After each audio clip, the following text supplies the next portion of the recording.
হ্যাঁ গাইস, আসসালামু আলাইকুম। আশা করি সবাই ভালো আছেন। তো আজকে আমরা খাইশা রান্না করব। খাইশা রান্নাটা কি জানেন? এই যে সিমের বিচি দিয়ে আমাদের চিটাঙের শহরের মানুষ ওরা বলে খাইশা। তো আজকে খাইশা রান্না করব শুটকি দিয়ে। তো আমি এখানে বেশি করে তেল দিয়ে দিচ্ছি, একটু বেশি করে পেস্ট দিতে হবে খাইশা।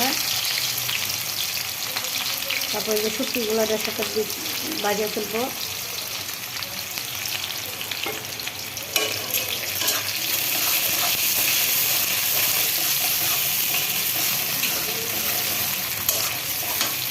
তারপর পরিমাণ মতো একটু লবণ দিয়ে দেবো। এই যে পরিমাণ মতো লবণ, পরিমাণ মতন একটু আদা রসুন বাটা,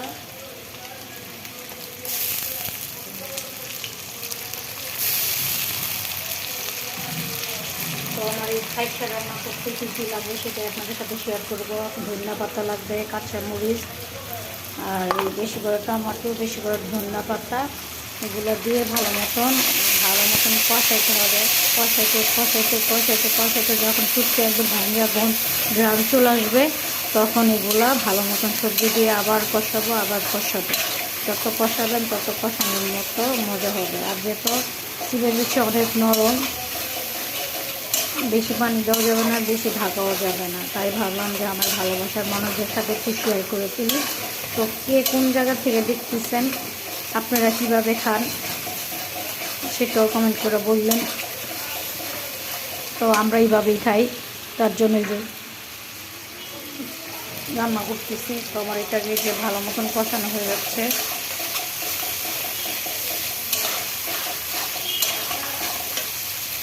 তো এখন এক করে একটু পানি দিয়ে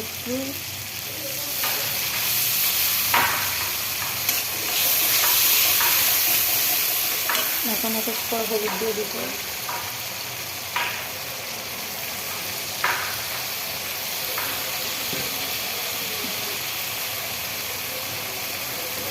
একটু মরিচ দিয়ে যাতে একটু ঝাল হবে।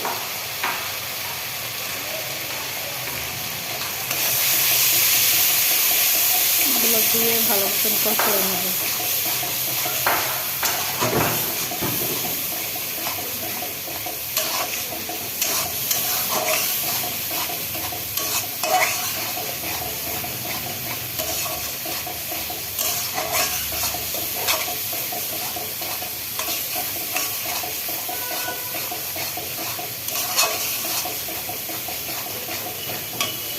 কষানো শেষ হলে একটু কাঁচামরিচগুলো দিয়ে দিব, যাতে একটু ঝাল ঝাল হবে।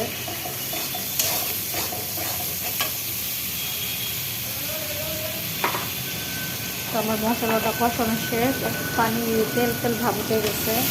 তো আমি এখন এগুলো এক এক করে দিয়ে দিব। খাইসার সাথে একটু আলুও দিয়ে দিচ্ছি টুকরা করে।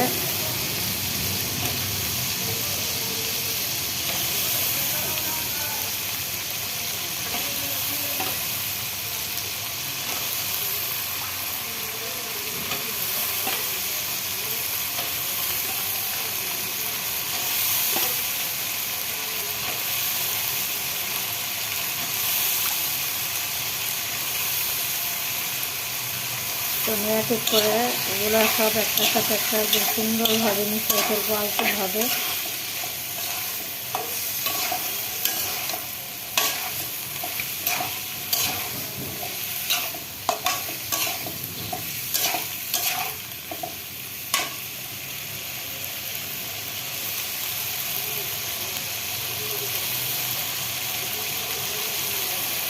তো এটা আমি যদি ঢাকনা দিয়ে সুন্দরভাবে কষাতে থাকবো। তো আপনারা আমার পাশে থাকেন, দেখেন ভালো লাগবে। তো আজকে করলা ভাজিও করবো, শুধু খাইশা খালি রান্না করবো না, করলা ভাজি করবো। তো তাড়াতাড়ি এগুলো কেটে ফেলছি। আর এই যে এটা আমার কষানো শেষ, আমি এই যে টমেটো দিয়ে বাকিটা কষাবো।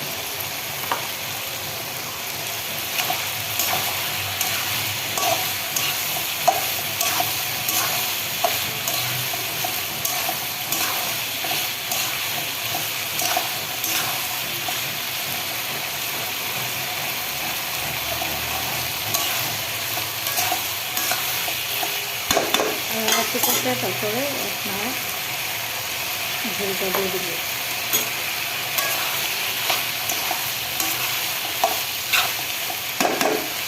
তো আমাদের এখন যত গরম পড়ে গেছে, এখন করলা ভাজি খেতে খুব মজা লাগবে। আর একটু সাথে থাকে পাতলা ডাল, তাহলে তো কোনো কথাই নেই, 1 কিলো ভাত খাওয়া যাবে করলা ভাজি দিয়ে। তো আজকে করলা ভাজি করব।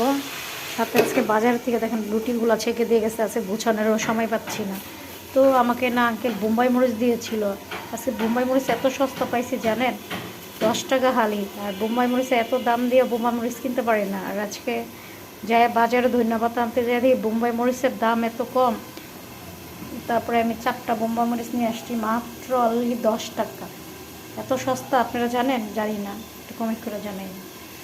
তো দেখতে থাকেন, ভিডিওটা ভালো লাগবে। তো আমি এখন ভাজি করব। আমার এই যে খাইটা কষানো শেষ, আমি এখন ভেজে দিব। আর যেহেতু এটা ঘন হয়ে যায়, এটা একটু পাতলা পাতলা টাইপের থাকতে হবে। তো এই যে আমি বেশি করে পানি দিয়ে দিয়েছি।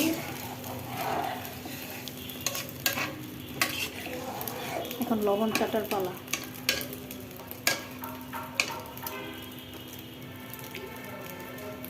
লবণ লাগবে,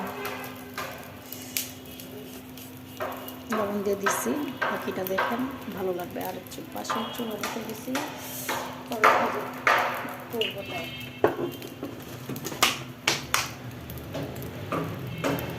করলা ভাজি একটু তেল না হলে মজা লাগে না, ভাজি মানেই তেল। তো ভাবছিলাম একটু বেশি করে তেল দিব, তো আমার খাইসা রান্না করতে এটাই শেষ হয়ে গেছে।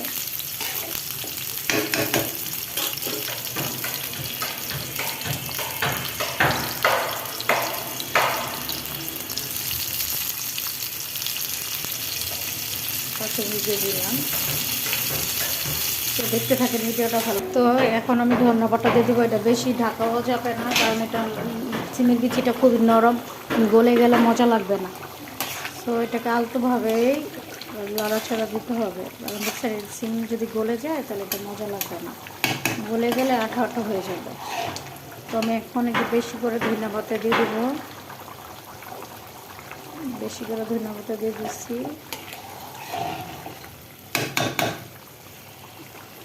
তারপরে এই যে আমার করলা ভাজিটা হওয়ার ডান। রাসায়ন অফ করো, হ্যাঁ অফ করো। আমার করলা ভাজিটা হয়ে গেছে। আচ্ছা, করলা ভাজি দিয়ে পেট ভরা ভাত খাওয়া যাবে। রাসায়নটা অফ করো। তো আমি এটাকে, তো আমি আর একটু জিরার গুঁড়া দিয়ে দিব একটু মজা হওয়ার জন্য। এই যে জিরার গুঁড়া দিয়ে দিলাম।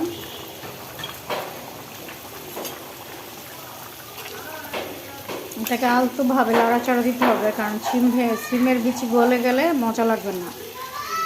আর এই যে আমার করলা ভাজি। তো আজকে এই পর্যন্ত শেষ করলাম। ভালো লাগলে লাইক, শেয়ার, কমেন্ট, সাবস্ক্রাইব করতে ভুলবেন না।